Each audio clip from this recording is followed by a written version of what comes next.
HDFC और HDFC bank का आज जो मेगा मर्जर हुआ है उसके रिगार्डिंग सभी खबरें आपको दे रहे हैं। प्रेस कॉन्फ्रेंस तो चल ही रही है, लेकिन इस बीच मैक्वारी का एक नोट भी आया है। ये नोट अपने आप में बहुत इंपॉर्टेंट है। जब प्रेस कॉन्फ्रेंस चल रही हो, मैक्वारी अपना स्टांस देना चाहता है, अपनी बात रखना चाहता है। मैक्वारी क्या बात रखना चाहता है ये बताएंगे सौमित, मेरे सहयोगी मेरे साथ जुड़ चुके हैं। सौमित बताइए, मैक्वारी का ये स्टांस क्या है?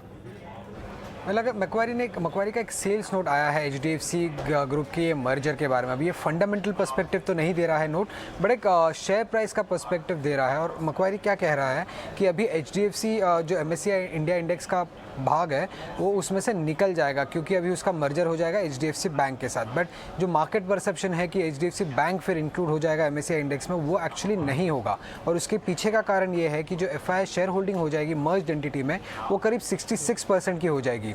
और अगर आपको पता होगा तो एफआई लिमिट जो है बैंक में वो 74% का है। बट यह है जो हेडरूम है अभी वो 15% से कम होने के कारण मैक्वारी के सेल्स टीम का ऐसा मानना है कि एचडीएफसी बैंक का इंक्लूजन नहीं होगा एमएससीआई इंडिया इंडेक्स में।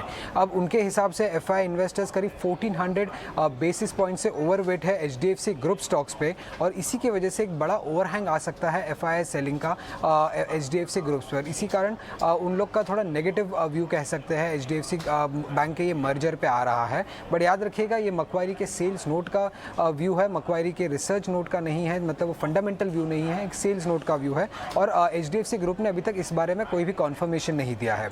दूसरा जो नोट हमें मिला है वो निर्मल बैंक का है, और ये फंडामेंटल व्यू दे रहा है। और वो एक ये कह रहा है कि जो मर्जर है उसके वजह से आगे जाके काफ़ी सारी सिनर्जीज इमर्ज हो सकती है एचडीएफसी और एचडीएफसी बैंक में। और उनके हिसाब से कल के क्लोजिंग के हिसाब से अगर हम देखते हैं तो जो मार्केट कैप था दोनों कंबाइंड एंटिटी का, वो करीब 13.4 लाख का था, अगर हम जस्ट प्लस कर दे HDFC plus HDFC bank. But merged entity का जो मार्केट कैप निकलेगा बाहर वो करीब 12.2 लाख करोड़ के आसपास होगा। तो उनके हिसाब से करीब 10% का अपसाइड उन्हें अभी भी लग रहा है शॉर्ट टर्म बेसिस पे दोनों ही कंपनीज पे। उसके अलावा वो ये भी कह रहे हैं कि मर्जर होने के कारण जो प्रायोरिटी सेक्टर लेंडिंग के जो रिक्वायरमेंट्स है वो अब मीट कर देगी एचडीएफसी बैंक। तो ये पॉजिटिव हो सकता है निर्मल बैंक के हिसाब से।